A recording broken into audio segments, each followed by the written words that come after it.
She was in this same store days earlier when she spoke to a female staff member who told her it was okay to return for a refund. But when she returned, the female staff member was not in. You'll see the other worker points out her items that is already on the counter to the shop owner, which then means she has already discussed a exchange at this point. This shows her explaining to the shop owner. Watch closely, you can see her pointing to the items explaining.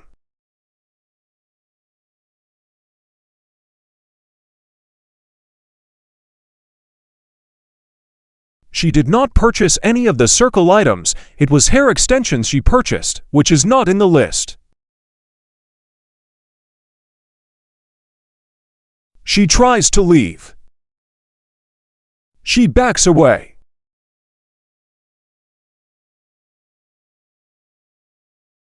She tries to leave again. She shrugs him off. She then tries to go around him.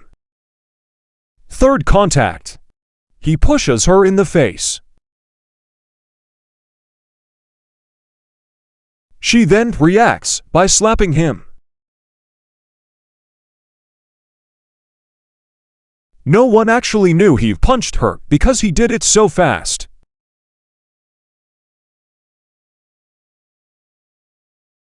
It's clear to see she isn't fighting him. She is reacting, a huge difference, considering what the news is reporting. And after being punched in the face, she didn't hit him back. She reaches for a basket to defend herself, but you can see the force he's using against her. At this point his hands is already around her neck. All he does at this point is adjust his grip. Especially after she tries to defend herself by hitting him with the basket. Yes, she hits him with the basket. Is she still not allowed to retaliate yet, after being pushed and punched in the face? You can see where he deliberately gets a firm grip around her neck. In the original video, you can hear her losing her breath as he swings her, whilst she tells another customer who is filming to call the police.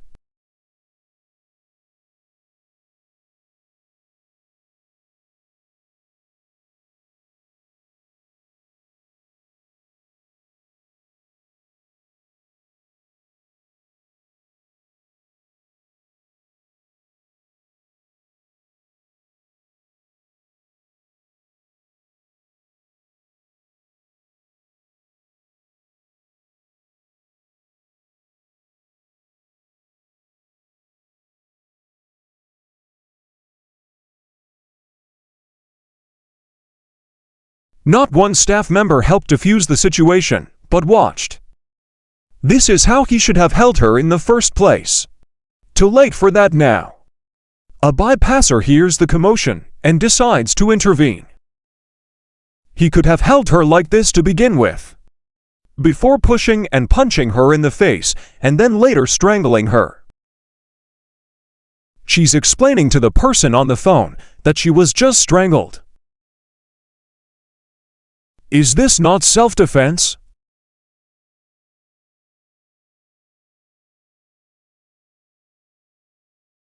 Now he's let go. He plays the victim. Smart. The bypasser missed the treatment the young woman received, so she wouldn't understand how the young woman is feeling at this moment. We don't know what triggers, past traumas this young woman might have had before this situation. Is it fair to call her aggressive, when you can clearly see moments when she tried to avoid him, or when she never hit him back, after he punched her in the face? Keep your eyes on the man with the bald head and glasses. He also goes to hit the young woman, and the bypasser tells him off.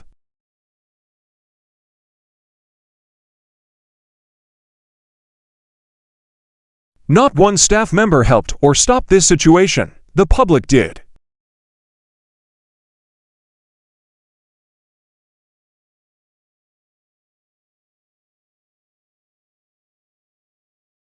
You're gonna start beating me, and what should I do?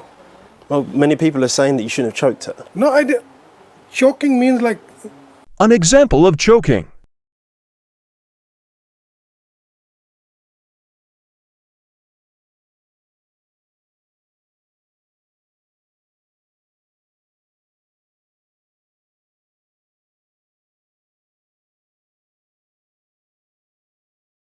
it looks like I am choking her. What do you think happened? It's not choking. Like at the moment, my hand was like one hand was at the back. Okay, I was like detaining her. If you could go back in time to before this incident, would you act exactly the same? No, I won't behave the same. of Peckham Hair and Cosmetics says there's no refund policy on the items the unidentified customer wanted to return. Again, she did not purchase any of the circle items. It was hair extensions she purchased, which is not in the list. But let's not forget she was told he could get a refund, even though she was happy to take the exchange, like you saw in this earlier clip. The shop owner has now done several interviews telling his side, but there are major cracks in his story. One interview he says he offered her a refund, but she was being aggressive, so he said he's not giving her a refund, but she can have an exchange, and then says she continued to be rude, so he said no exchange. Think about it. Does that make sense? If he offered her a refund in the first place, why would she be aggressive? You can see on the footage it's a conversation, not an argument. He also mentioned ego in one interview, exposing himself. So, what are your recollections of what happened in your store? She came for a refund for 3 packs of hair. I told her we don't do refund. Either you can exchange the stuff or you can get it credit out. So whatever you want, I can do that one. She said, the lady who was sitting here, she told me she will get a refund. I said, she is not here at the moment. What I'm telling you now, I'm showing you the receipt. And we need to go through what I'm telling you now. So anyways, if you want the refund, you can do the refund, but the way you're speaking to me, that's not. She was like quite aggressive, more quickly, and she, are you going to do it or no? And then she was like yelling at me, and then I told her, in this way, I can't help you. At the last, she told me, are you going to give me my money back, yes or no? Then I said no. So this no comes from, like being a man, there is an ego inside you, so sometimes you do those things. I told her we don't do refunds and we can offer you exchange or credit note. So in that heat, in that conversation, like things flare up. So that flare leads to, like, she told me I'm going to grab the things and take it from there, and then when I stopped her. Look. You can't. I'm going to call the police. I'm going to call the police. Babe! Fucking look, thank you, record it. Call the police. Call the police. Thank you, call the police. Call the fucking police. Call the fucking police. Call the fucking police. Is this what this is, babe? I will call the police. Babe, this man put his neck on me. This man just strangled me right now. Get off me. This man just strangled me. Get the fuck off me. This video is made to reveal the truth. It is not made to spread or promote hate. This is about a man put his hands on a woman who is not a security guard or police, and even so, they still wouldn't have the power or right to grab someone by the neck, especially a female.